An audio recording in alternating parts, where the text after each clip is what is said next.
Ya, Bapak Ibu sambil menunggu, sebelum kita mulai, saya boleh informasikan kembali bahwa PI Berseri 2024 kali ini terintegrasi dengan KTB, Keluarga Tumbuh Bersama, dan kami KPBG dan Ministerium selalu berusaha untuk bisa menyesuaikan dengan kalender gerejawi lainnya. Seperti pada Marapas, kita ada KTB 4 kali, nggih?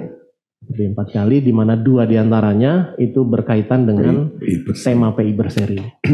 Bapak Ibu, yang tema pada malam hari ini yaitu soal jaminan dan pemeliharaan keselamatan, itu nantinya akan KTB-nya, akan di-KTB-kan dan bahannya PPT-nya akan dibagikan. Iya, panduannya sudah di-share. Nanti setelah PI Berseri pada malam hari ini pun kita juga akan sampaikan PPT-nya sebagai pengetahuan dasar. Oke. KTB-nya sungguh luar biasa ya Bapak Ibu, saya melihat giat di kelompok keluarga-keluarga. Mohon maaf kalau kemarin ada yang terlewat update untuk foto-foto kegiatan. Semua sudah berkegiatan. Puji Tuhan, kita melihat bahwa ini sebuah kegerakan yang kita dilihat sebagai hal positif ya. Betul. Di mana kelompok lewat keluarga-keluarga bisa aktif menggumuli firman Tuhan. Ya. Dan yang lebih pertama dari itu adalah banyaknya sharing group. Iya. Sharing group sih. Nanti mungkin Mas Heri juga bisa sampaikan visi besarnya ya dari sharing groups sampai apa akhirnya. Oh iya. Ini. Paling tidak besok sudah mulai bisa untuk KTP bahan ini ya. Okay. Benar. Sampai Paskah. Ya, sampai Paskah. Setelah itu nanti ada KTP keempat masih dalam rangkaian Marapas, tapi waktunya dipanjangkan sedikit. Menjelang Marapen. Menjelang Marapen. Sudah siap-siap Marapen, nggih.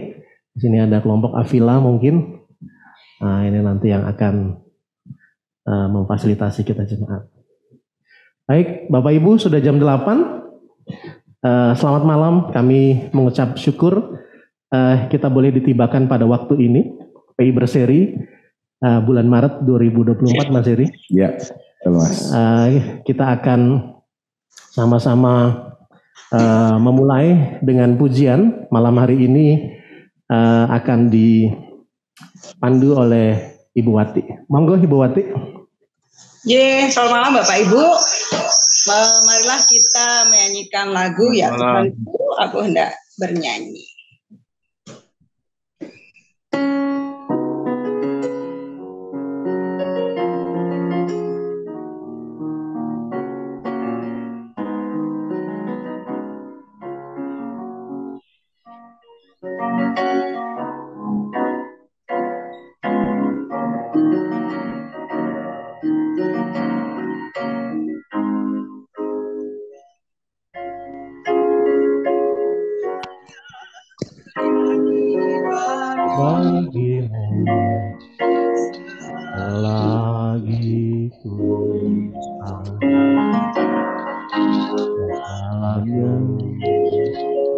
Aku hendak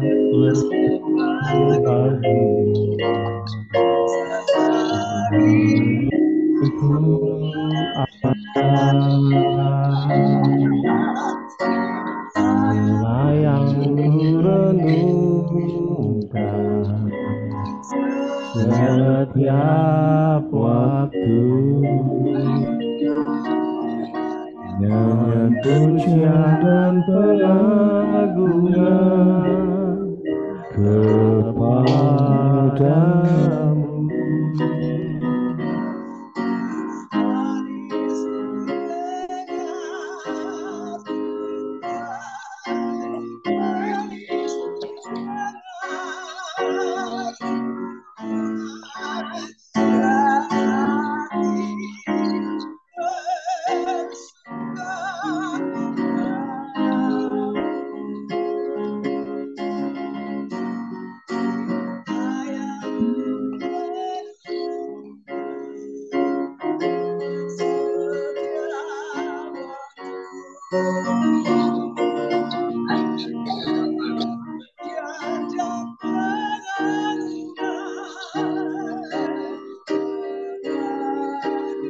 Manis.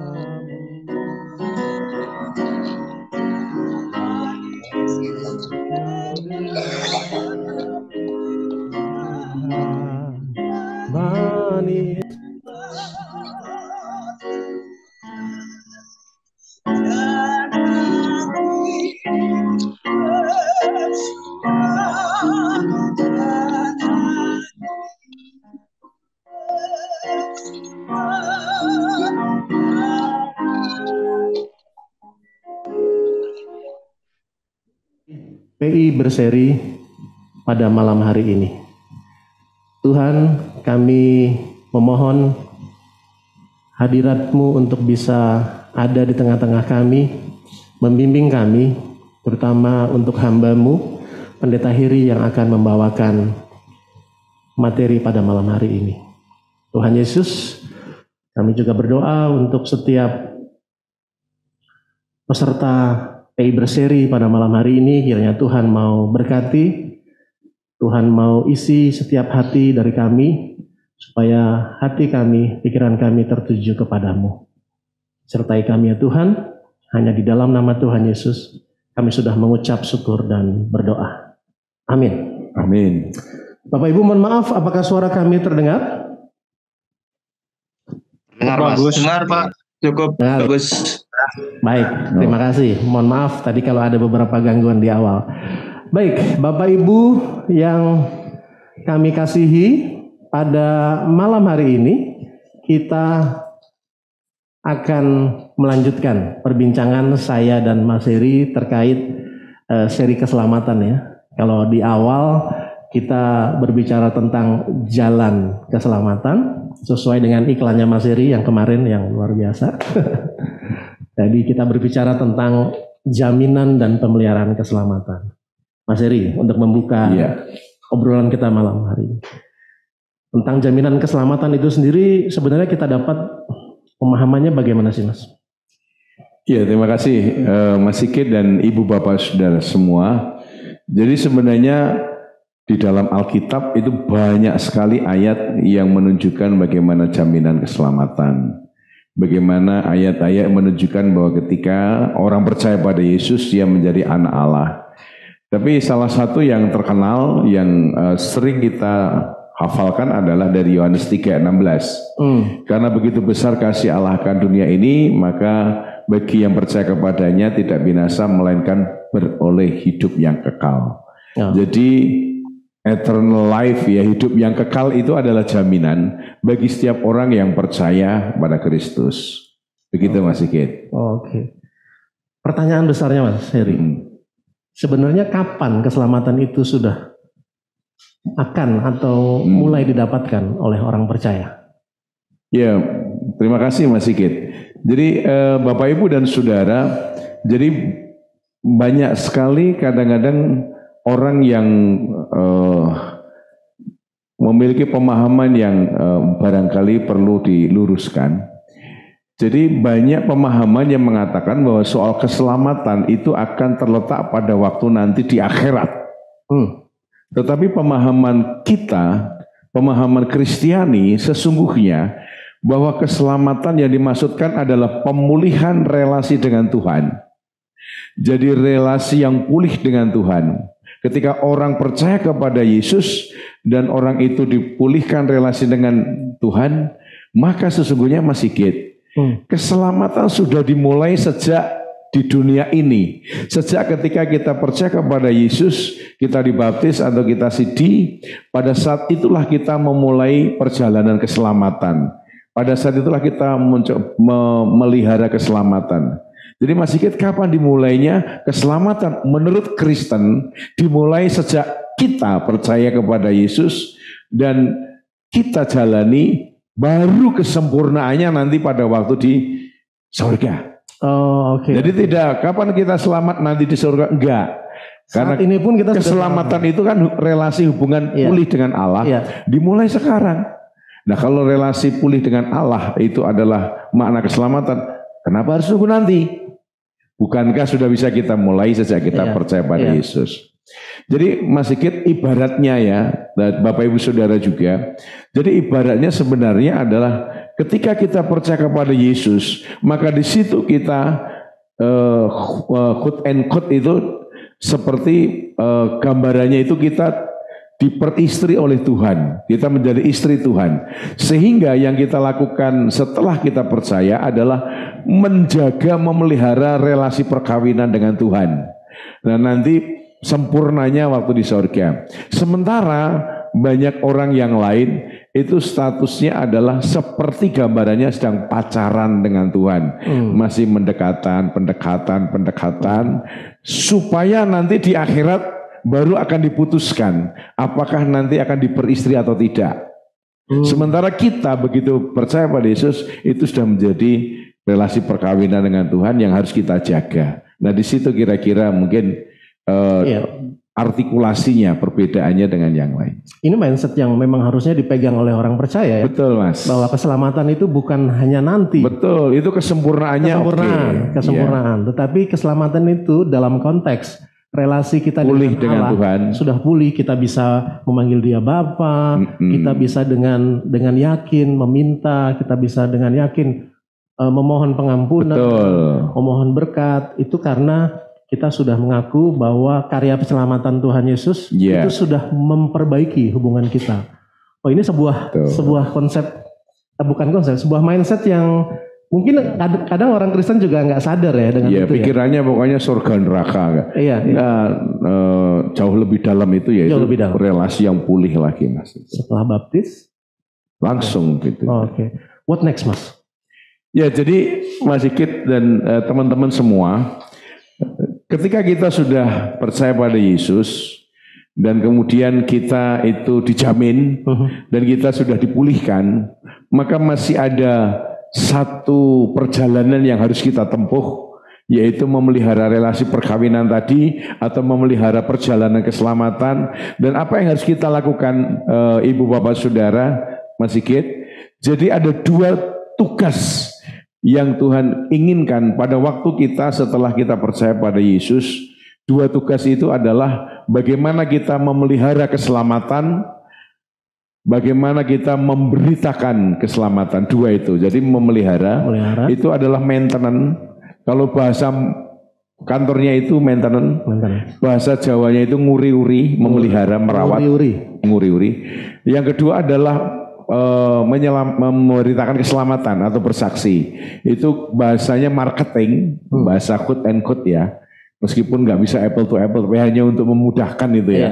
Marketing atau woro-woro. Woro-woro itu artinya adalah woro-woro, pengumuman, jadi bersaksi. Bagian bersaksi akan kita bahas kemudian, tapi kita fokus pada memelihara. Jadi mengapa kita perlu memelihara maintenance, Mas Sigit? Karena ketika kita masih di dunia ini, di dalam kita menjaga memelihara keselamatan, iblis tidak tinggal diam. Dia seperti singa yang mengaum-ngaum, yang berusaha agar kita itu dicaploknya, Mas, agar jatuh kembali. Jadi ibarat kita sedang berjalan lurus, Mas, supaya kita on the track, itu samping kanan kiri kita dicoba untuk goyah. Itulah sebabnya mengapa ketika kita habis dibaptis, Mas, kita nggak langsung diangkat ke surga. Wah, indah sekali. Kalau kita langsung diangkat surga, Bapak Ibu Saudara kan enak ya. Begitu kita baptis atau CD, langsung diangkat ke surga kan gitu ya. Wah, kita nggak mikir utang. Kita nggak mikir cari uang. Kita nggak mikir macam-macam, sakit penyakit. Aduh. Tetapi Mas, mengapa kita nggak langsung diangkat ke surga? Kira-kira apa, Mas? Nah, itu menarik kan? Yang marketing tadi berarti ya? Ya, karena kalau begitu semua dibaptis naik ke surga, Mas. Yang memberitakan Injil siapa? Nah, lalu juga ketika kita itu dibaptis kan ditanya apakah kamu percaya pada Yesus? Kita menjawab ya dengan sepenuh hati atau nggih kan digumulung yang mana? Itu diuji, Mas. Iya, diuji. Jadi setelah itu kita diuji, benar enggak itu komitmennya? Jadi mengapa kita masih hidup dan enggak langsung diangkat ke surga setelah baptis? Satu, kita masih teruji enggak? Yang kedua, kita bagian dari marketing ya, bagaimana kita memberitakan Injil. Iya. Wah, ini makin menarik nih, tentang kapan keselamatan itu sendiri dimulai dan what next setelah kita baptis. Betul gitu ya. Memelihara dan mewartakan. Ya. Bapak Ibu, kalau memang sudah ada pertanyaan boleh dicicil, ditulis di chat, kolom ya, chat, bisa, ya. boleh. Nanti setelah ini kita akan sama-sama diskusikan. Gitu. Mas Heri bisa menjawab juga. Terima kasih. Nah, itu kabar buruknya tadi, Mas, ya. Kabar buruk. Iblis masih menggoda ya. Iya. Tapi ada kabar baiknya, Mas. Wah, ini untuk mempersiapkan kita. Jadi ketika kita itu berjalan on the track, bagaimana kita itu berusaha tidak miring ke kanan atau ke kiri, tapi di jalan yang lurus sampai nanti akhir zaman, atau sampai Yesus itu nanti menjemput kita, atau pada waktu kematian kita, supaya kita lurus terus, meskipun ada iblis, tapi Tuhan itu baik.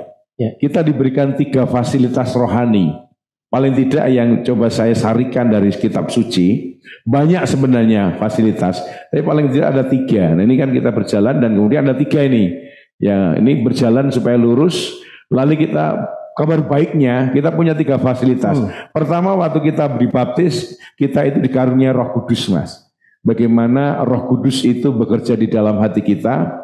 Dan di dalam Kisah Para Rasul pasal yang kedua ayat 38 dikatakan bahwa bertobatlah dan dalam engkau memberikan dirimu dibaptis dan engkau akan menerima karunia Roh Kudus. Roh Kudus itulah yang di dalam hati kita yang menguatkan kalau kita lemah dan mengingatkan kalau kita salah. Jadi warning and empowering. Jadi kan menguatkan dan mengingatkan sehingga kemudian selalu ada perasaan guilty feeling kalau kita mau berbuat salah, selalu ada kekuatan yang ekstra supranatural kalau kita lagi sedih. Nah, itu yang pertama. Lalu yang kedua adalah bagaimana kita punya saudara seiman, di mana kita diharapkan tidak menjauhi diri dari pertemuan ibadah, karena fungsinya sama, Mas. Adalah empowering kalau kita lagi lemah dan warning pada waktu kita salah, gitu. Dan yang ketiga adalah pengampunan dosa. Itu kita bisa lihat nanti dalam 1 Yohanes 2 ayat 1 dikatakan bahwa anak-anakku janganlah engkau berbuat dosa lagi, tapi jika engkau berbuat dosa kita punya pengantara kepada Bapa, yaitu Yesus Kristus. Ia bukan hanya pendamaian bagi dosa kita tapi juga dosa dunia. Nah, kita akan jelaskan satu-satu. Lebih jauh lagi. Oke, silakan.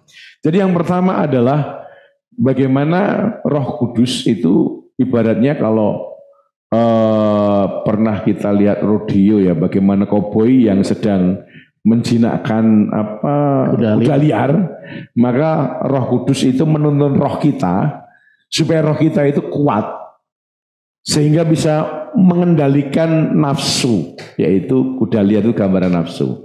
Maka caranya roh kita itu harus bergaul erat dengan Roh Kudus itu supaya kemudian roh kita menjadi kuat.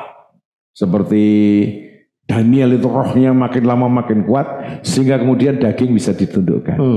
Jadi ketika kita misalnya ada jangan kita tergoda untuk mencuri, rohnya mengatakan no, enggak jadi kan gitu.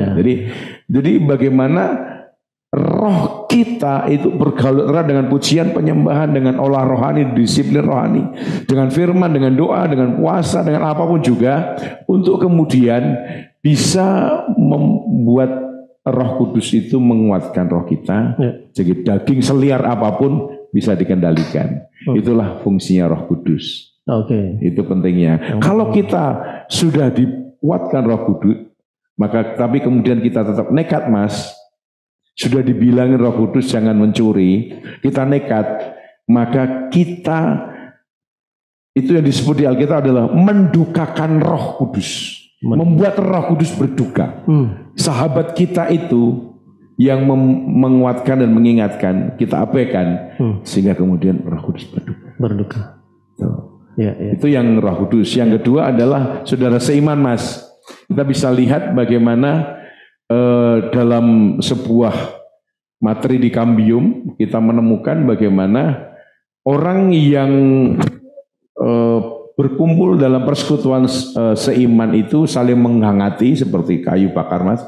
Kalau kita lepas dari itu lama-lama kita akan hilang. Dan ketika kita sudah nggak komitmen dengan persekutuan, maka komitmen dalam hal lain biasanya melemah karena menjadi mati. Nah itu kita lihat berikutnya, Mas. Jadi dalam Ibrani 10 ayat 24-25 kan dikatakan janganlah kita menjauhkan diri dari ibadah-ibadah kita, hendaklah kita saling menguatkan, mengingatkan, kan itu fungsinya saudara seiman, Bapak Ibu Saudara, di mana Mas Sigit di situ kita dikuatkan dan diingatkan. Okay. Sehingga kita jalannya tetap lurus, tidak belok kanan atau kiri. Ada saudara seiman yang mengingatkan. Betul ya. Nah, yang terakhir adalah bagaimana kita punya pengampunan dosa. Nah, ini bersyukur Bapak Ibu, 1 Yohanes 2 ayat 1 dan 2. Jika kita berdosa, kita punya pengantara. Artinya apa? Ketika kita berjalan on the track itu, Mas, ketika kita kemudian jatuh dalam dosa, maka ada satu fasilitas, yaitu pengampunan dosa. Jika engkau, anak-anakku, aku ingin kamu jangan berbuat dosa lagi, tapi jika kamu berbuat dosa, maka maka kita punya pengantar kepada Bapa, yaitu Yesus.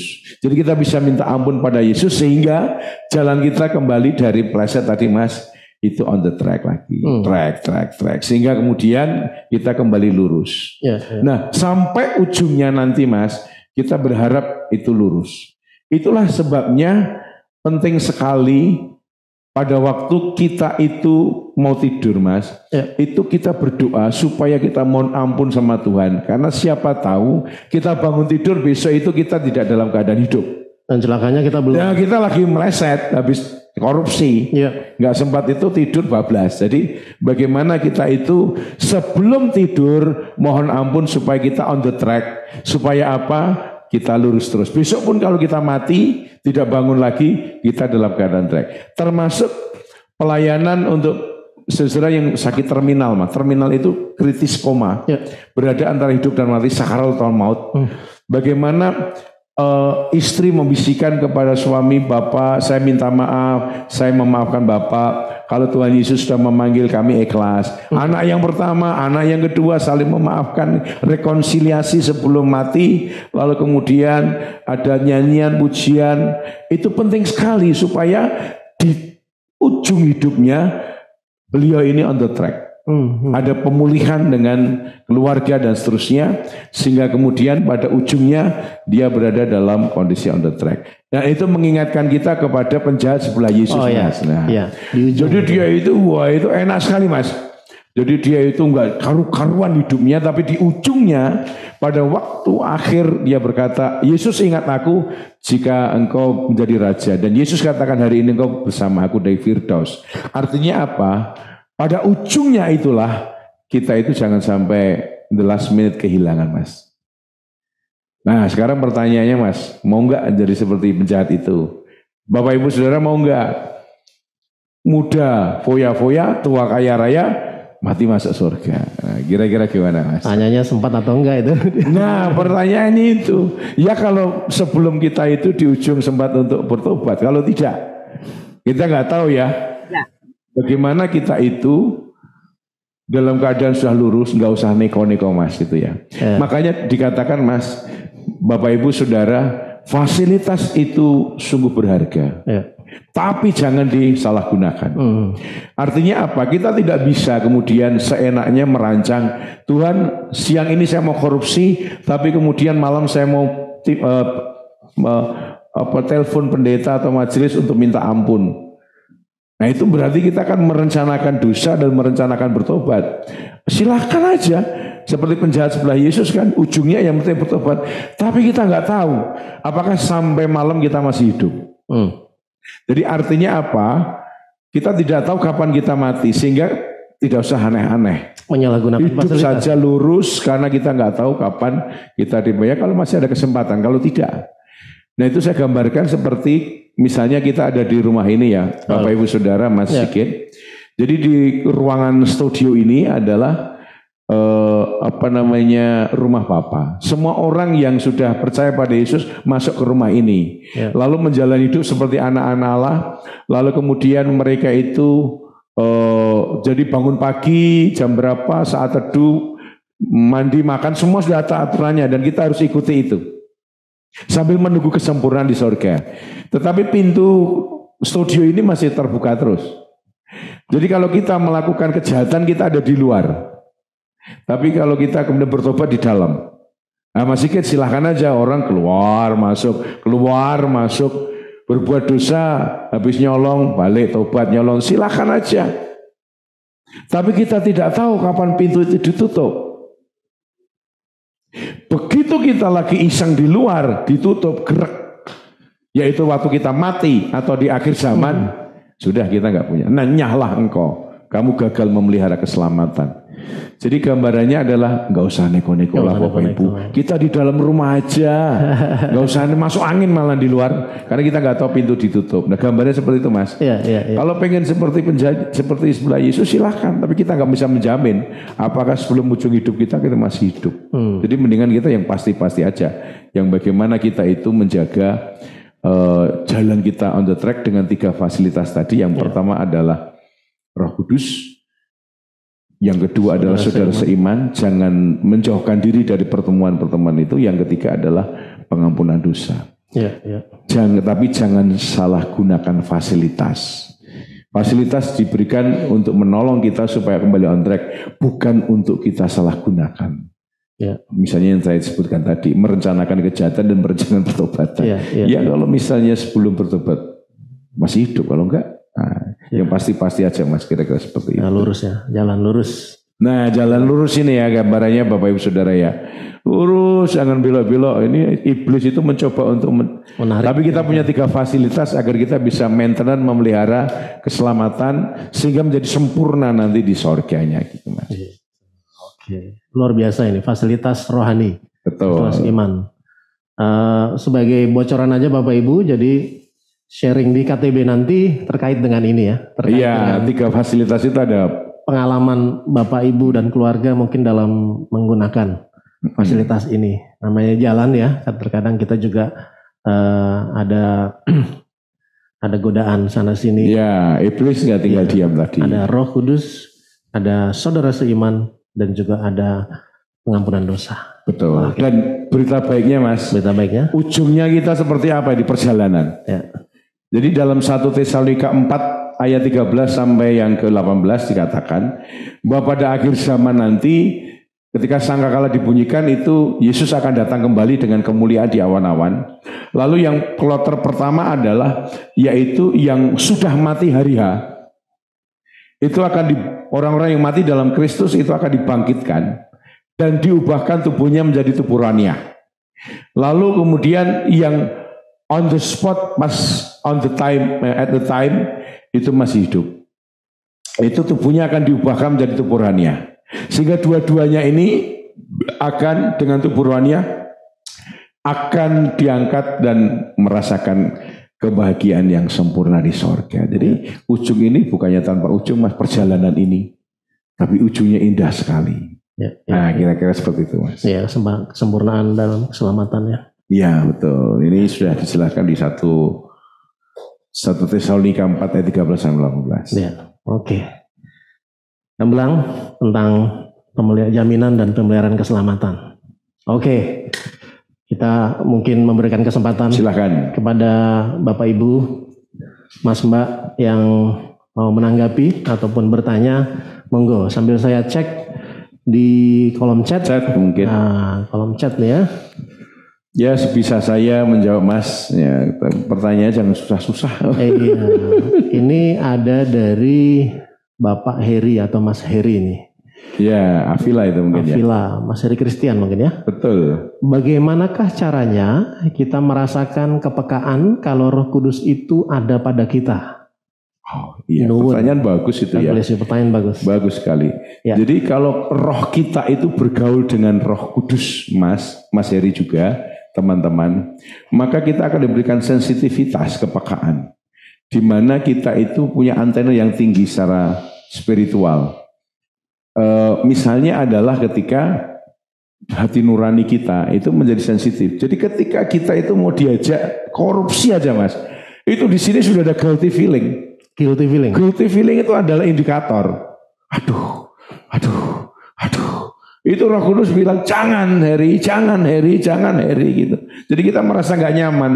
Gimana ya? Merasa bersalah. Itu salah indikator. Tapi kalau kita sudah lost doll, kita nggak pernah bergaul dengan Roh Kudus. Itu ayo korupsi, ayo. Ini udah lost doll Mas.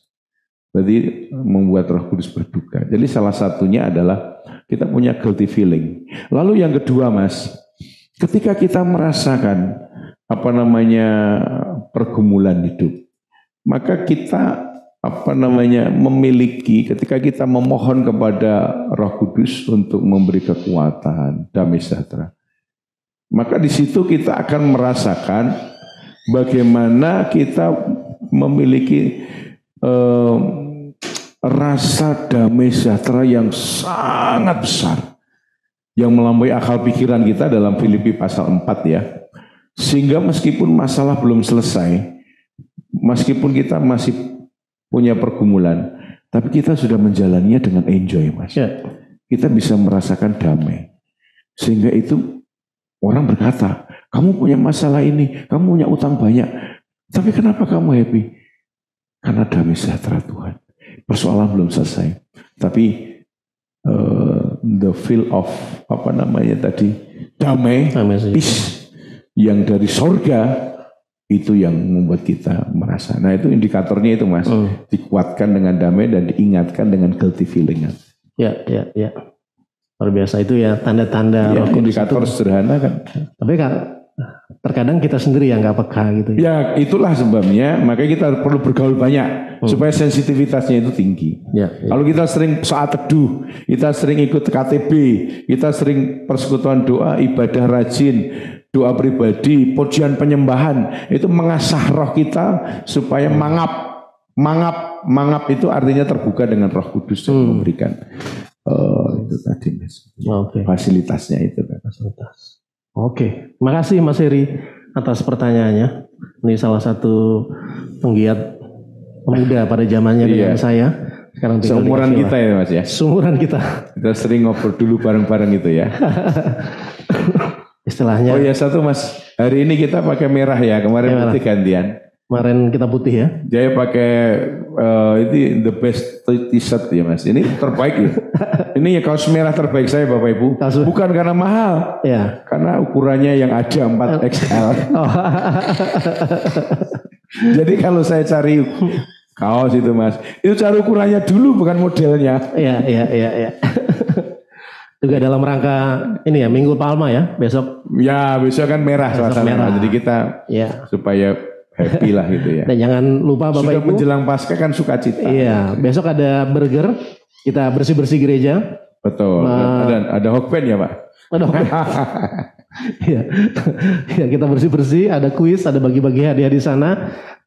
Jangan lihat hadiahnya, tapi mohon maaf, kita melihat kesempatannya, diberi kesempatan untuk bersih-bersih gereja, kemudian ada berkumpul di sana saling bersukacita gitu. Betul. Burger jam 15. Titipan dari panitia. Oke. Ada lagi nggak nih? Wah, di chat ada lagi nih. Ada, monggo. Makasih Om Pendeta atas pencerahannya, Om Sigit, sama-sama Om. Sama-sama Mas Heri. Oke. Monggo Bapak Ibu yang di chat sudah clear semua. Barangkali ada Bapak Ibu yang ingin langsung bertanya. Nah, ini nanti kita tampilkan di sini, suaranya juga bisa dibuka. Oke. Sambil menunggu Mas Heri. Ya. Malam Pak Heri dan Mas Sigit. Iya. Siswo ya. Pak Siswo, silakan Pak Siswo. Ya, ngapunten tadi saya agak terlambat beberapa menit, jadi Pak Pendeta Heri sudah menyampaikan topik tadi. Saya sempat mengikuti 3 fasilitas pemeliharaan keselamatan tadi ya. Roh Kudus, dengan Roh Kudus, kemudian pengampun dosa dan persekutuan dengan saudara seiman kalau salah ya. Saudara seiman ya. Ya ini mungkin mohon izin saya bertanya yang agak lebih maju sedikit terkait dengan konsep keselamatan ya. Konsep keselamatan ini kan memang boleh dikatakan intisarinya iman Kristiani ya. Jadi yang boleh dikatakan menjadi diferensiasi atau pembeda dengan agama-agama ataupun iman-iman yang lain gitu ya. Bahwa keselamatan ataupun hidup kekal kita ini kita peroleh for free berdasarkan anugerah ya. Yang namanya anugerah berarti kan memang betul-betul tidak memerlukan syarat ataupun effort dari kita. Jadi begitu mengandung syarat harus berbuat ini, harus berbuat itu, maka gugurlah. Nah, tadi keselamatan itu atau hidup kekal itu kan sudah boleh dikatakan kita terima once kita percaya kepada Tuhan Yesus sebagai Juru Selamat. Seketika itu. Nah ini mungkin mohon dikonfirmasi, betul nggak bahwa hidup kekal atau keselamatan itu kita peroleh ketika kita secara pribadi mengaku percaya Yesus Juru Selamat. Dalam arti tidak perlu nunggu kita mati secara fisik. Jadi apakah kita umur 17, umur 19, umur 20, umur 15 kita mengaku percaya sungguh-sungguh. Kalau dibaptis mungkin boleh dikatakan representasi dari orang tua ya, tapi ketika kita CD ataupun bahkan pada kesempatan yang lain mengaku percaya, maka disitulah hidup kekal itu kita peroleh. Dan itu tidak perlu effort apapun gitu kan. Nah, itu mohon dikonfirmasi betul begitu nggak? Artinya apakah hidup kekal itu ya kita peroleh ketika kita mati nanti menjelang masuk surga dan sebagainya, apa demikian, atau seketika kita percaya maka hidup kekal itu kita peroleh. Sehingga kalau memang itu benar, maka dimensi hidup kekal itu tentu saja ada dua dimensi selama kehidupan fisik kita masih ada dan berlanjut terus ketika fisik kita nggak ada tapi hidup kita terus berlanjut. Nah, kaitannya dengan pemeliharaan tadi. Jadi pemeliharaan keselamatan itu kan tentu barangkali dasar pemikirannya adalah apakah ada sesuatu sebab yang menyebabkan tiba-tiba keselamatan itu lepas gitu. Yang sudah kita peroleh itu dari iman percaya kita pada Yesus lepas. Nah kalau memang benar seperti itu, apa yang jadi sebab? Artinya sepanjang kita di dunia ini, ya memang ada firman yang mengatakan roh kita kuat tapi daging lemah dan sebagainya. Tetapi kalau itu menjadi salah satu ya, saya katakan salah satu kendala ataupun salah satu hal yang menjadi potensi keselamatan itu lepas, ini memang menjadi sesuatu yang patut menjadi diskusi karena memang kita memiliki free will ya untuk menyatakan percaya. Tapi ketika kita menyatakan percaya kepada Tuhan Yesus, mestinya keselamatan hidup kekal itu sudah boleh dikatakan menjadi milik kita gitu kan, dan itu anugerah memang.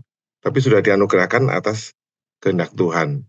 Nah, apakah memang betul perbuatan-perbuatan kita yang harus diakui?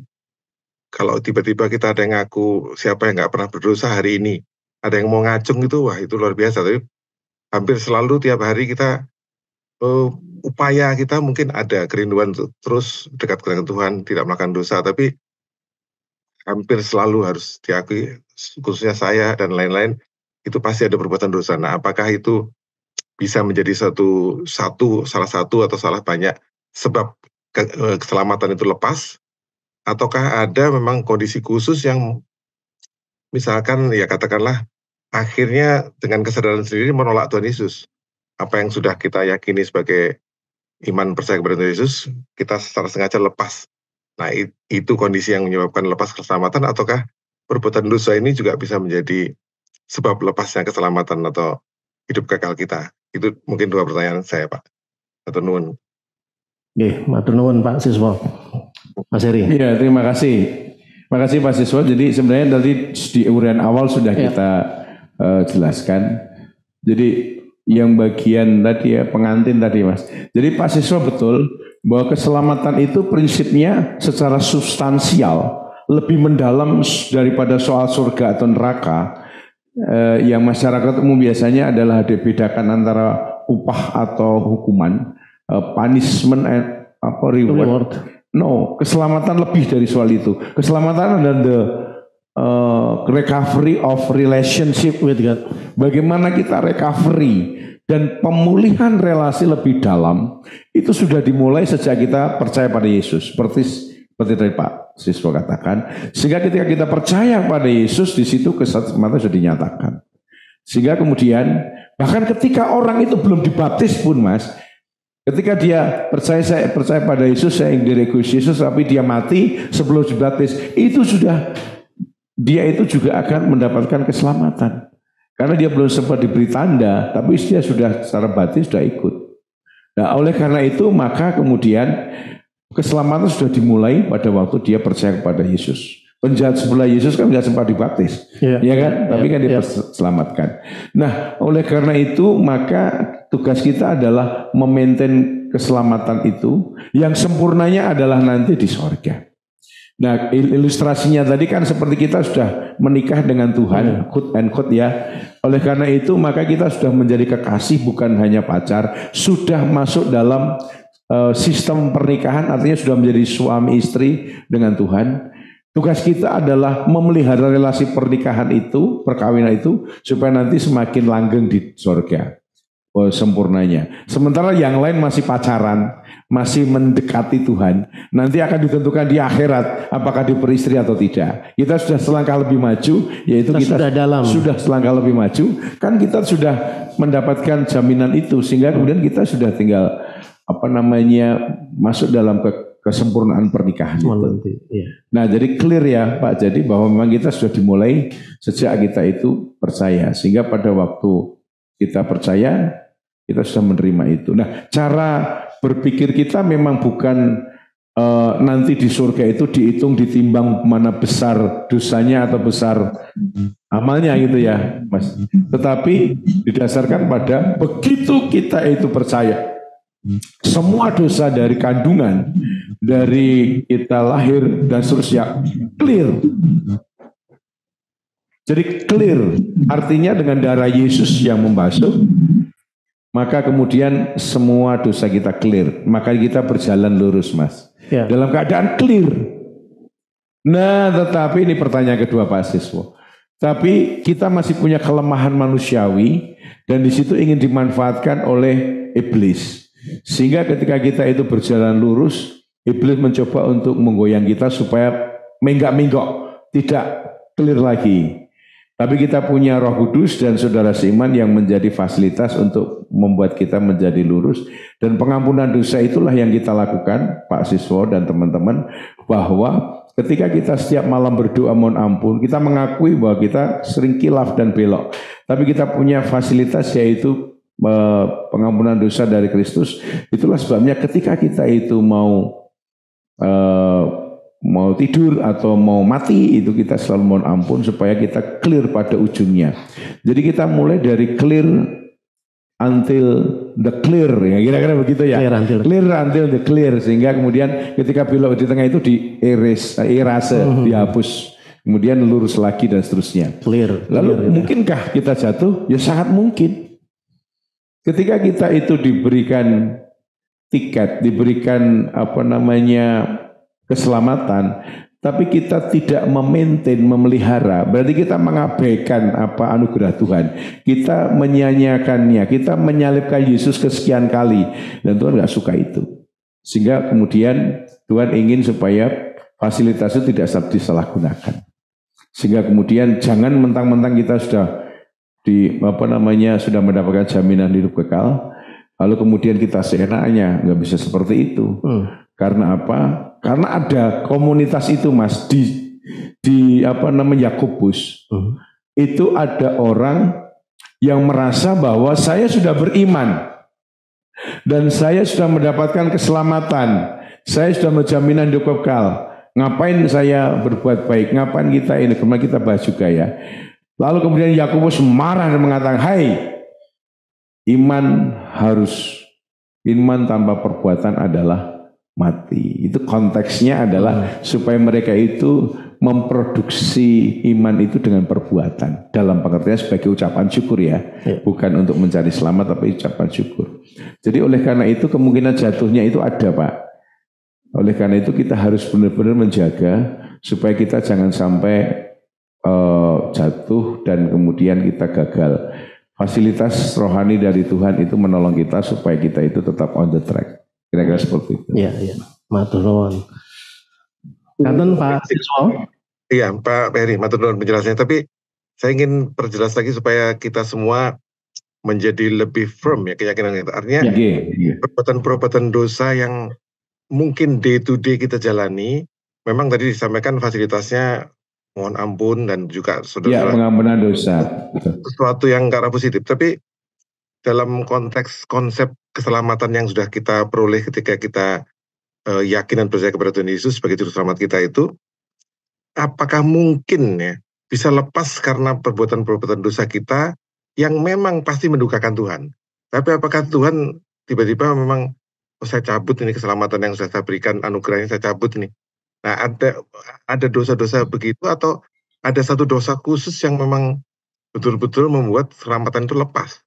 Ya katakanlah kalau bahasa gampangnya murtad gitu, artinya udah nggak percaya lagi kepada keselamatan atau nggak ada iman lagi pada Tuhan Yesus, itu nampaknya menjadi clear. Tapi kalau dosa hari-hari, katakanlah fasilitasnya tadi nggak sempat kita gunakan, mohon ampun segala macam, lepas nggak itu keselamatan yang kita sudah pegang atas kasih karunia dan anugerah tadi? Oke, terima kasih Pak Siswo. Lanjutkan ya Pak. Ya, langsung. Jadi Pak Siswo, coba gambar orang berjalan, Mas gitu. Ini Pak Siswo ya. Yeah. Jadi kalau kita itu clear ketika kita percaya, langsung kita itu clear semua dosa kita ibarat melangkah menuju pada akhir, entah kita mati atau akhir zaman. Yeah. Jadi ketika kita clear, dosa kita clear, di ujungnya nanti kemudian kita bisa on the track. Nah ketika kita kilaf itu kita berada menggok, tidak lurus tapi menggok.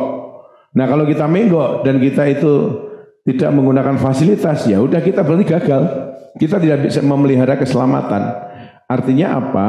Berarti fasilitas harus kita gunakan, yaitu mendengarkan Roh Kudus, mendengarkan saudara seiman, dan termasuk pengampunan dosa tadi Pak. Supaya ketika kita melenceng, maka di situ kemudian dengan pengampunan dosa itu kita pakai Pak Siswo, kita kembali clear, jalan lagi.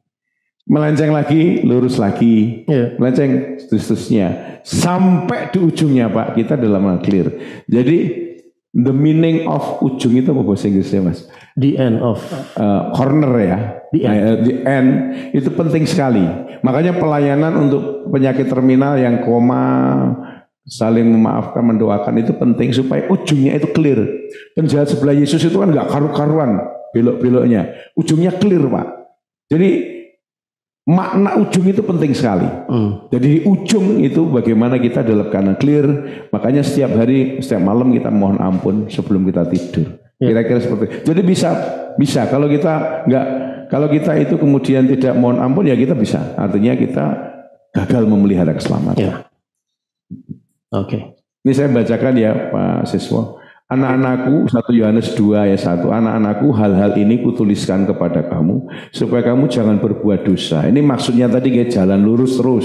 Namun jika seorang berbuat dosa, kita mempunyai seorang pengantara pada Bapa, yaitu Yesus Kristus yang adil. Dan ia adalah pendamaian untuk segala dosa kita, dan bukan untuk dosa kita saja tetapi juga untuk dosa seluruh dunia. Jadi kita bersyukur saya punya fasilitas yang sangat berharga ini ya, dan kita manfaatkan setiap malam sebelum tidur supaya kalau besok kita nggak bangun kita dalam keadaan clear. Ujung clear lah kira-kira seperti itu. Atur nuwun Pak. Semoga sudah semakin firm ya Pak Siswo dan Bapak Ibu sekalian. Dilanjutkan dulu. Matur nuwun. Ya, kita baca lagi nih. Ada pertanyaan dari Sugeng Dalu Bu Nini Pung. Nah, ini terima kasih atas pertanyaannya nih, Pak Pendeta Heri. Ini masih ada hubungannya dengan clear tadi. Perlukah secara rutin membisikkan pujian-pujian untuk orang yang sakit lama? Matur nuwun. Terima kasih. Terima kasih Bu Nini. Ketika banyak saudara kita yang sakit kronis ya, mungkin stroke lama atau mungkin lumpuh lama atau yang lain, itu pasti akan terjadi namanya kebosanan iman. Kebosanan iman. The boring of faith gitu ya, kebosanan. Artinya apa? Secara manusiawi, kapan saya sembuh Tuhan? Apakah saya akan seperti ini terus? Tuhan, kenapa engkau enggak adil? Kenapa engkau tidak menyembuhkan aku? Tuhan, kurang apa aku? Dan seterusnya. Dan itu bukan hanya untuk yang sakit Mas, tapi yang nungguin. Itu juga capek itu ya secara psikologis ya. Harus ganti pampers, harus kemudian nyiapin makan, belum nanti pasiennya marah-marah. Kita harus kadang-kadang lagi tidur di Bu, minta ini, minta itu. Itu luar biasa sekali. Dan kalau itu bertahun-tahun, maka itu juga merupakan bagian dari ujian iman itu. Terima kasih Bu Nini. Jadi ada 2 ujian iman yang kita bisa identifikasi Mas Sigit dan Bu Nini. Yang pertama adalah ketika kita menghadapi godaan. Tadi ya korupsi, nyolong dan seterusnya. Dan yang kedua ditambahkan Bu Nini yaitu penderitaan. Ya. 2 hal ini bisa membuat kita kemudian melenceng dari jalur keselamatan. Ya. Oleh karena itu maka dalam hal penderitaan memang kita harus dikunjungi, dibangkitkan, semangati supaya dia itu day-to-day-nya itu bisa tetap bertahan dalam iman, tetap gondelan kalih Gusti Yesus. Ning urung mari tetap gondelan, ning urung mari, orang mari belum mari enggak apa-apa, yang penting gondelan dan seterusnya. Sehingga Mas yang kita perlu untuk lakukan kepada teman-teman kita yang sakit kronis terutama yang punya potensi bisa mengalami keboringan iman adalah bagaimana mereka menjalani sakit dengan cara yang sehat. Sakit dengan cara yang sehat adalah fisik sakit tapi jiwa rohnya sehat. Dia tetap sumeleh, dia memohon pada Tuhan, dia tetap bersyukur, dia memuji Tuhan, dia tetap melakukan pujian penyembahan, dia pokoknya hari-hari dalam keadaan sakit, dia tetap berseru pada Tuhan, dia menyanyikan meskipun saya susah, menderita hari demi hari, saya mau ikut Yesus. Jadi dia mampu, beliau sakit dengan cara yang sehat. Sakit dengan cara yang sehat. Dan bahkan ketika kemudian tidak sembuh juga dan bahkan semakin parah dan maut menjemput, maka kita harus memfasilitasi sebagai pendeta, penatua, diaken, pengurus kelompok keluarga agar beliau itu mati dengan cara yang hidup. Mati dengan cara hidup adalah meskipun dia kemudian meninggal, tapi dia dengan senyum, dengan memeluk salib, dia mati dalam keadaan saya berserah Tuhan, saya sudah ikhlas, saya derek Gusti. Jadi itu mati dengan cara hidup. Kalau mati dengan cara yang mati adalah Tuhan, aku mau mati. Tuhan, buat apa aku ikut engkau? Engkau enggak adil. Aku enggak mau ikut engkau. Percuma aja. Nah itu mati dengan cara mati. Jadi penting sekali yang Bu Nini sampaikan, apalagi beliau sebagai majelis, kunjungilah saudara-saudara kita yang sakit kronis, kuatkan semangati supaya mereka tetap sakit dengan cara hidup, sehingga mereka tetap on the track jalan meskipun dalam keadaan sakit. Ya, seperti itu.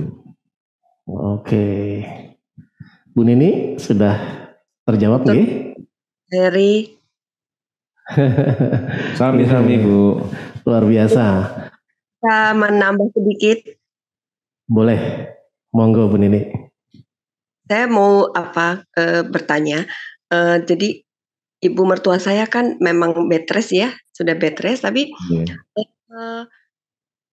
kalau waktu beberapa Desember saya ke sana, itu pagi saya bisikkan untuk renungan harian pagi, terus pujian, tapi ibu mertua saya itu responnya nggak kontak mata gitu, jadi hanya mendengarkan, tapi sebenarnya kayak agak cuek gitu loh Pak Pendeta.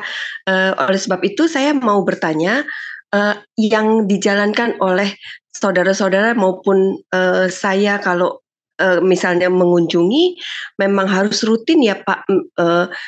Saya kan nggak bisa setiap bulan atau ini ya, waktu Desember terakhir ke sana, itu minimal yang di sana itu memang harus renungan pagi, terus malam berdoa mengajak beliau untuk seturut dengan kehendak Tuhan. Jadi agar jiwanya ibu mertua saya itu selalu ke Tuhan Yesus gitu, karena secara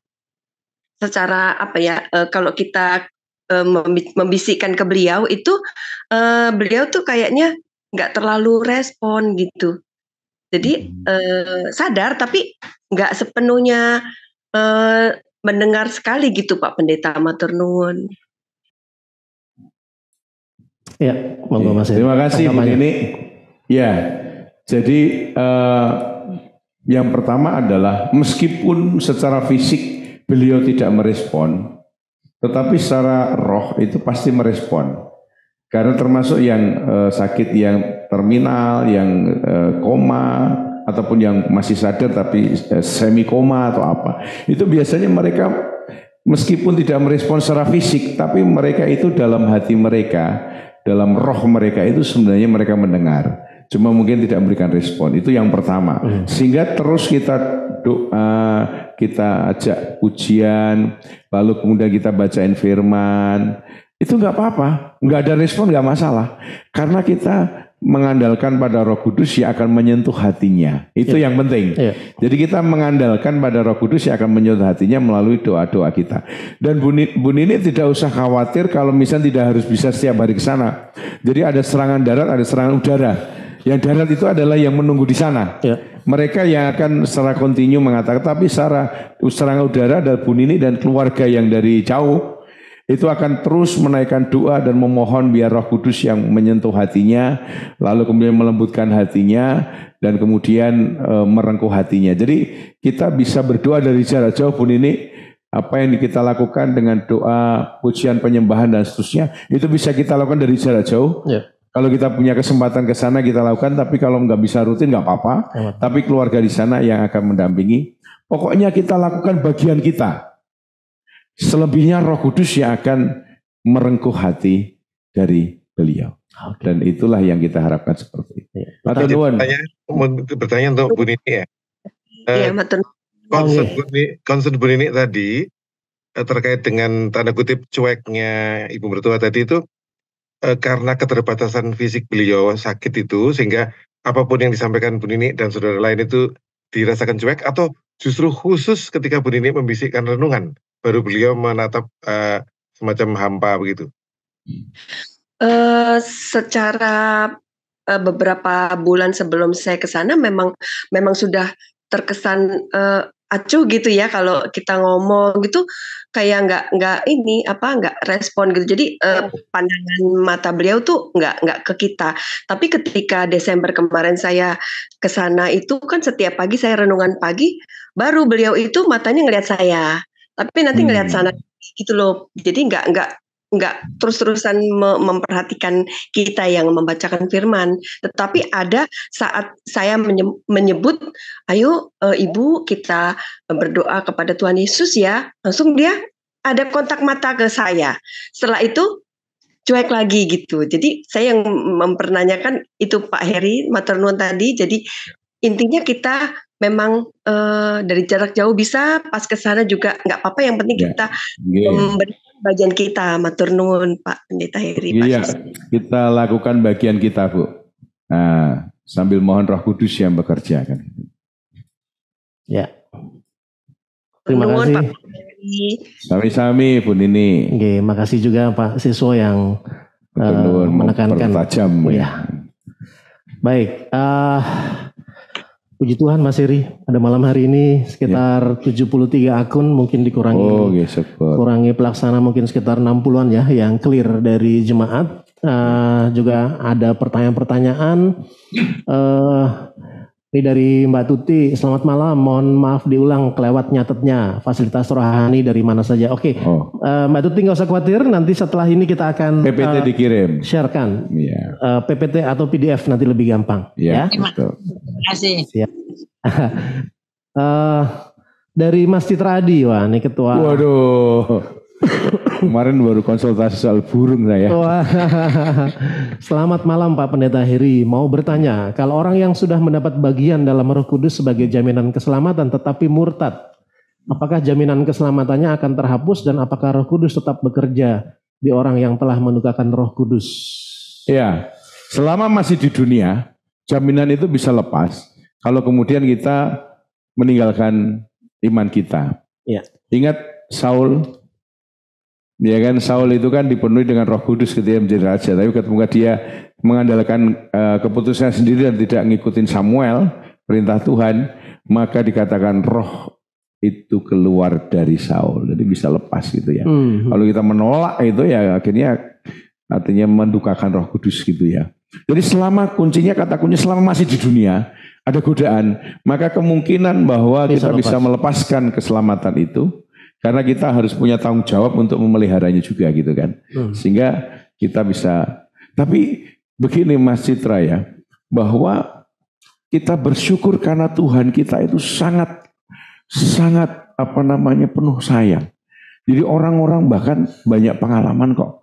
Orang-orang yang murtad sekalipun. Ini case by case ya, itu tergantung pada bagaimana kersane Gusti Allah. Itu yang meninggalkan Tuhan, mau gak percaya, dirangkul lagi sama Tuhan. Dan mereka akhirnya merespon mau kembali lagi. Jadi kita selalu punya keinginan betapa kasihnya Tuhan. Bahkan saudara kita yang sudah meninggalkan iman Kristen, kita doakan. Supaya apa? Tuhan merengkuh kembali dan dia menerima rengkuhan itu. Jadi Bapak Ibu Saudara yang mohon maaf nyun sewu nyun pangapunten, ada keluarga saudara ataupun yang mungkin sudah meninggalkan Kristus secara iman, itu bukan akhir segalanya.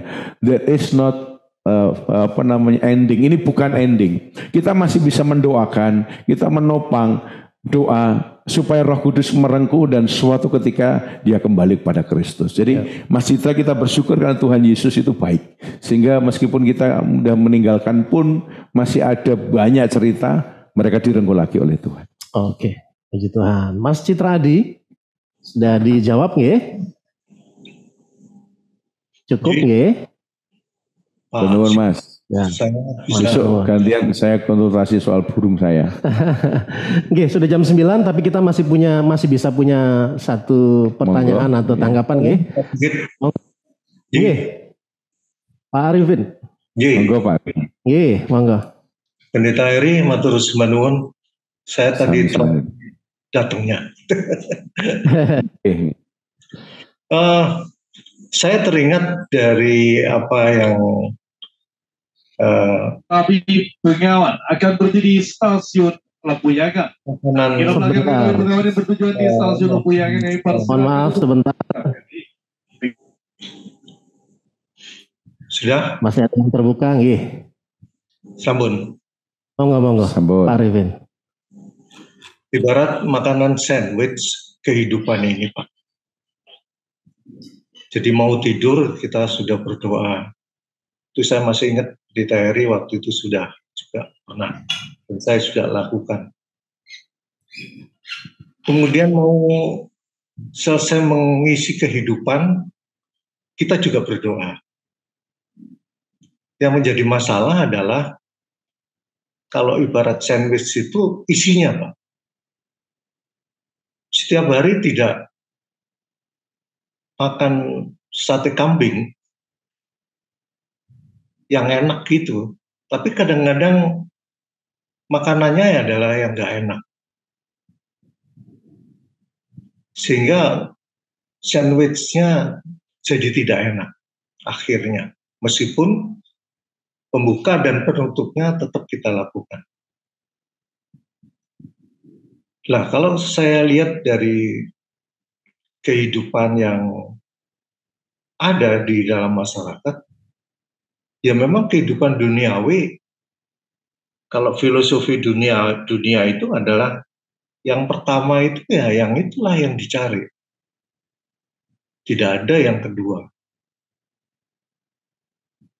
Jadi inilah suatu ego yang terus meliputi seseorang. Lebih-lebih dalam dunia remaja, dunia pekerjaan. Tapi di sisi lain, kalau saya baca juga bahwa memang yang dikatakan Warren itu ketidakdewasaan iman bagi seseorang itu masih menjadi masalah. Nah, yang saya ingin mau tanyakan adalah bagaimana membangun tetap pada track yang tadi Pendeta Heri gambarkan. Karena menurut saya garis lurus yang dijalanin pejalan kaki itu memang tidak selalu pada track. Mungkin ada ke kanan sedikit, ke kiri sedikit, tapi tidak juga sedikit. Bahwa jalan yang dijalanin itu dengan tujuan yang di depan itu menjadi suatu garis lurus yang melengkung ke bawah. Artinya apa? Keadaan sekarang dengan apa yang menjadi tujuannya dia, itu menjadi suatu range yang melebar. Nah, ini yang menurut saya tidak semua orang yang bisa menyadari dalam hal itu. Untuk kehidupan yang tadi isi sandwichnya itu kadang-kadang tidak selalu makan sate kambing ya Pak, atau B2 atau B1 kira-kira seperti itu. Nah, yang jadi masalah garis lurus itu lengkungannya menjadi lebih melengkung ke bawah dibandingkan berjalan pada garis lurus. Pertanyaannya adalah, apa yang membuat iman kita menjadi dewasa agar lengkungan jalan lurus itu tidak ke bawah, tapi tetap lurus gitu Bapak. Matur nuwun Pendeta Heri. Matur nuwun Pak Arifin atas pertanyaannya. Langsung kita serahkan kepada Mas Heri untuk bisa merespon. Iya, terima kasih. Ya, Pak Arifin, terima kasih untuk ceritanya. Jadi selain kita membangun divine intimacy ya, divine intimacy itu adalah relasi yang dekat dengan Tuhan secara pribadi. Itu menolong kita untuk memiliki kejernihan berpikir, mengambil keputusan. Ketika kita dekat dengan Tuhan dengan olah rohani ya, doa firman, pujian, puas segala macam. Yang kedua adalah, itu yang Roh Kudus tadi, yang kedua. Ternyata memang kita nggak bisa sendiri Pak Arifin. Jadi pentingnya sahabat-sahabat kita, sepersekutuan, itu adalah dia yang akan menolong kita ketika kita tidak dewasa dalam iman. Ketika kita misalnya tidak cukup memiliki pengetahuan mengenai satu hal tertentu, padahal itu sebenarnya tidak diperbolehkan oleh Tuhan. Maka di situ kemudian kita memiliki sahabat yang akan mengingatkan. Oh jangan begitu, harusnya begini. Loh kenapa? Gak boleh begitu, nanti akibatnya begini dan seterusnya. Itulah fungsinya ketika kita itu mau salah mengambil keputusan sehingga jalan kita melengkung tadi. Itu sahabat sepersekutuan yang akan menolong kita untuk mengartikulasikan apa yang menjadi langkah yang salah dari kita. Lalu yang kemudian yang berikutnya adalah ketika kemudian meskipun kita punya wawasan yang cukup mengenai pengetahuan Kristen, tapi tidak cukup dewasa dalam perilaku atau sikap. Jadi kita itu memiliki karakter yang kurang baik, itu juga merupakan ketidakdewasaan. Nah itu fungsinya sahabat juga. Jadi ketika misalnya dia meskipun dia itu ngelotok Alkitab ya, tetapi dia itu suka meledak-ledak, suka marah-marah, dia tidak punya kecerdasan emosional yang baik, itu kan juga tidak dewasa secara iman. Dewasa secara iman kan bukan hanya pengetahuan ngelotok mengenai Alkitab, tapi bagaimana sikap perilakunya itu juga dewasa. Nah itu fungsinya sahabat.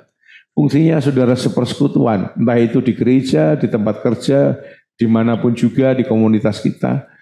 Jadi sebenarnya yang menarik adalah bagaimana cara kita meningkatkan kedewasaan iman adalah bagaimana kita memiliki lingkungan atau sahabat-sahabat yang produktif, yang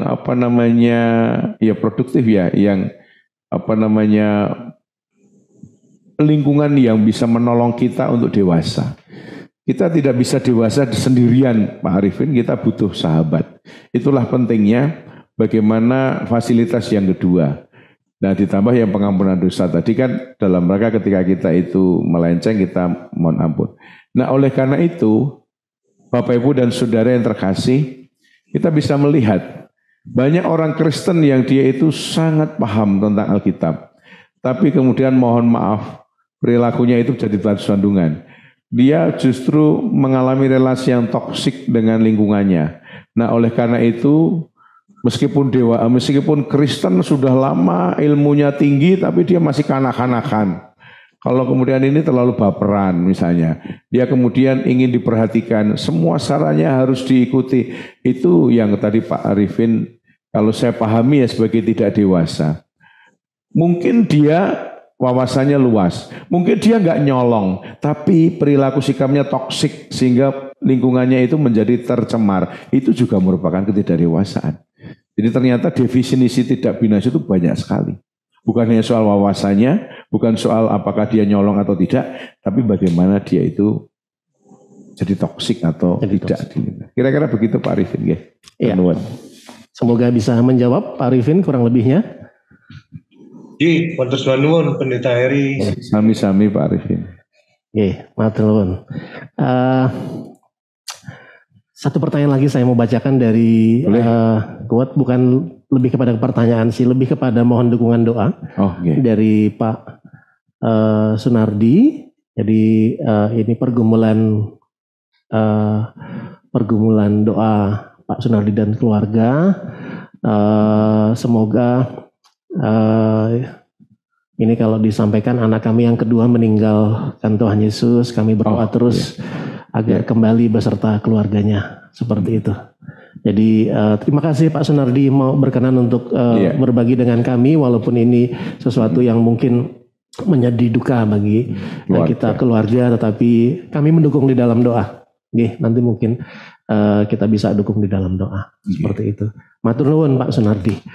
Bapak Ibu, sekarang sudah jam 9, saya pikir kita nggak akan cukup kalau kita mau meneruskan ya terus. Tapi jangan lupa Bapak Ibu, kita punya fasilitas KTB keluarga tumbuh bersama, diskusi lebih jauh. Jadi saya remind sekali lagi bahwa di PI Berseri ini kita mengulik soal pengetahuan kita akan tema.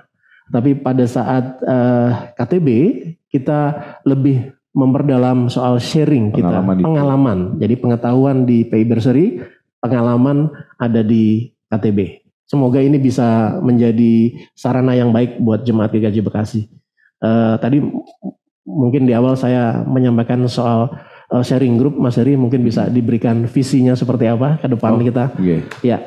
Ya, jadi Bapak Ibu Saudara, setelah PI Berseri ini akan ada 2 bahan yang disampaikan. Yang pertama adalah materi ini yang Mbak Tuti tadi minta ya.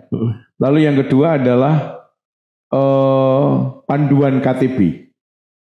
Dan itu akan dibagikan dari KPWG. Nanti silahkan langsung bisa, mulai besok sudah bisa KTB. Lalu kemudian kita berharap bahwa akan ada proses pengembangan dari KTB ya Mas. Jadi yang pertama kali, yang awal sekali adalah ketika kita baru kenal atau kita baru pertama kali ngumpul, itu yang KTB yang baru awal sekali, maka itu kita sebut sebagai sharing group. Jadi sharing group itu adalah bagaimana kita melakukan KTB yang pertama kali. Nanti kalau kita sudah semakin mengenal, semakin menopang satu sama lain, maka kemudian sharing group itu akan berkembang menjadi supporting community, komunitas yang saling menopang. Yang menopang doa, menopang segala pergumulan, segala macam, menopang mungkin secara finansial atau apapun juga, itu menjadi supporting community. Dan yang terakhir ketika terus berkembang akhirnya menjadi spiritual team. Spiritual team itu adalah bagaimana kita sudah menjadi keluarga Allah gitu ya, sehingga kemudian kita benar-benar sungguh-sungguh sangat bersyukur karena punya tim itu. Untuk segala perkara kita bisa mengandalkan mereka. Dari sharing group, supporting community, dan akhirnya menjadi spiritual gym itu. Luar biasa. Ini visi yang mau kita harapkan seperti itu. Jadi sering-seringlah KTB, Bapak Ibu Saudara. Jadi kita mulai dari grup yang terbiasa untuk sharing pengalaman. Setelah itu nanti kita naik kelas. Kita nggak batasi kapan ini akan terjadi, tapi biar mengalir lah. Biar mengalir nggak apa-apa. Di mana-mana berbeda ya. Mungkin kalau di sekitar di sekitar kelompok di selatan tuh ya, kalau saya lihat sudah mengarahnya sudah ke supporting community. Ya mereka udah lebih awal. Sharingnya sudah tidak malu-malu lagi membuka seperti itu. Dan itu dinantikan. Setiap hari Kamis dinantikan. Ya. Nggak usah berkecil hati, Bapak Ibu yang lain yang baru memulai, terus fenomenanya adalah agak sedikit susah membagi-bagi keluarga ini yang tadinya dalam satu kelompok besar terus jadi kelompok-kelompok kecil. Wah, aku kan pengen tetap di sana. Tapi percayalah Bapak Ibu, dengan kelompok yang lebih kecil itu juga bisa membuat kita bisa terpancing untuk bisa sharing dan mendapatkan respon dengan lebih tepat lagi seperti itu. Betul. Nanti ada saatnya juga kita berkumpul bareng ya. Tiap minggu pun kita juga berkumpul. Ada kelompok kan. Iya, seperti itu. Oke. Bapak Ibu, matur nuwun, Mas Heri, matur nuwun. Malam hari ini kita sudah kurang lebih mengupas tentang seri keselamatan. Yang kedua yaitu adalah untuk seri akar setelah jalan keselamatan di bulan lalu. Bulan ini adalah jaminan dan pemeliharaan keselamatan. Sudah begitu banyak ada mindset-mindset yang harus kita tanamkan sebagai orang percaya. Nanti bulan April itu nanti akan ada soal Trinitas. Masih dengan Mas Heri, tetapi nanti akan dibantu oleh fasilitator lain dari KPWG. Jadi jangan lupa tanggal 26 April jam 8 malam. Jam 8 malam menuju ke sana akan ada 2 KTB yang saat ini dan ada KTB Marapas. Seperti itu. Mas Heri, sebelum Mas Heri tutup dalam doa, monggo seperti biasa closing statement tentang tema pada malam hari ini. Monggo. Bapak Ibu dan Saudara, ketika kita berjalan lurus dan meskipun kita itu banyak sekali menghadapi tantangan, tapi lihatlah ujung yang ada. Di ujung di sana Yesus siap untuk menjemput kita dalam kemuliaan. Sehingga ketika kita melihat ujung di mana kita akan merasakan kebahagiaan sempurna, kita akan bersemangat dalam menjalani langkah-langkah on the track tersebut. On the track. Ya. Terima kasih Mas Heri. Mohon bantuannya untuk menutup di dalam doa. Kita bersatu dalam doa. Silakan. Mari kita berdoa Bapak Ibu. Bapak Surgawi, terima kasih untuk percakapan kami malam ini. Kami belajar untuk mengenal dasar-dasar kekristenan khususnya mengenai jaminan dan pemeliharaan keselamatan. Supaya kami tetap berpegang teguh memegang tiket keselamatan. Supaya kami tidak jatuh kembali dalam dosa. Tapi kami terus berjalan lurus. Dan Tuhan memberikan fasilitas yang menolong kami. Supaya kami tetap on the track. Sehingga kami takut akan Tuhan setiap hari. Sehingga kami merasakan kebahagiaan sempurna di surga ketika kami dijemput oleh Tuhan Yesus Kristus. Terima kasih Bapa, betapa indahnya iman kami kepada Kristus, sehingga kami merasakan damai sejahtera surgawi. Bapak, kami berdoa bagi banyak saudara kami yang sekarang berjuang dalam iman, menghadapi penggodaan maupun menghadapi penderitaan. Kiranya Tuhan melawat, menjamah saudara kami, khususnya yang berjuang melawan sakit yang lama, sakit kronis, ataupun terminal, kiranya Tuhan menolong. Untuk ibu mertua dari Bu Nini, kiranya Tuhan berkenan untuk melawat menjamah dengan kuat kuasa darah anakmu Yesus Kristus. Engkau meneguhkan hatinya, menguatkan imannya, agar simbah terkasih bisa sumeleh sumarah sumende wonten ngarsanipun Gusti, saestu gondelan kenceng kalian Gusti Yesus, pecah gesang dari Gusti Yesus Kristus. Kami menyerahkan simbah kami terkasih ini ke dalam tangan pengasihan Tuhan. Diberkati, dilindungi, dijagai, disertai Tuhan, dibebaskan dari segala pencobaan, penggodaan dan kuasa kegelapan, karena milik-Mu ya Allah. Simbah kami terkasih, kami menyerahkan sepenuhnya ke dalam tangan pengasihan-Mu. Juga untuk keluarga Pak Sunardi maupun keluarga-keluarga yang lain, ketika harus menghadapi realitas bahwa ada anak atau saudaranya atau keluarganya yang sekarang ini meninggalkan iman kepada Kristus, kiranya Tuhan, ini bukan akhir dari segalanya, ini masih ada perjuangan yang kami lakukan. Oleh karena itu kami akan terus mendoakan, memohon agar Roh Kudus benar hadir di dalam hatinya. Engkau berkenan untuk meneguhkan, menguatkan imannya kepada Kristus kembali. Engkau yang mengurai satu persatu isi hatinya. Engkau memberikan kelegaan dan damai sejahtera, dan Engkau membimbingnya kembali kepada Tuhan Yesus Kristus. Kami menyerahkan sepenuhnya anak-anak kami, saudara kami ini ke dalam tangan pengasihan-Mu. Bila Tuhan, Engkau yang bekerja. Terima kasih Bapa, inilah ungkapan permohonan kami. Dan kami bersyukur untuk percakapan kami. Kami akan undur dari tempat ini. Lindungilah kami dalam istirahat malam kami masing-masing, sehingga kami merasakan damai sejahtera. Teman-teman dari Payberseri, dari KPWG, para pemuda yang bekerja di balik layar, di studio ini, Tuhan memberkati semuanya. Tuhan menyelesaikan semuanya sehingga pelayanan ini tidak akan sia-sia, tapi menjadi berkat bagi jemaat dan menjadi hormat, puji, dan kemuliaan nama Tuhan. Terima kasih Tuhan, ampuni dosa dan salah kami. Dalam Kristus Tuhan Juru Selamat kami berdoa. Amin. Amin. Puji Tuhan. Matur nuwun Mas Heri. Sama-sama. Selanjutnya kita akan masuk dalam pujian penutup. Ibu Wati kami persilakan.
Matur nuwun Ibu Wati, selamat malam Bapak Ibu sekalian. Selamat malam Bapak Ibu. Sampai bertemu malam. Halo semuanya, Gusti berkahi. Betul.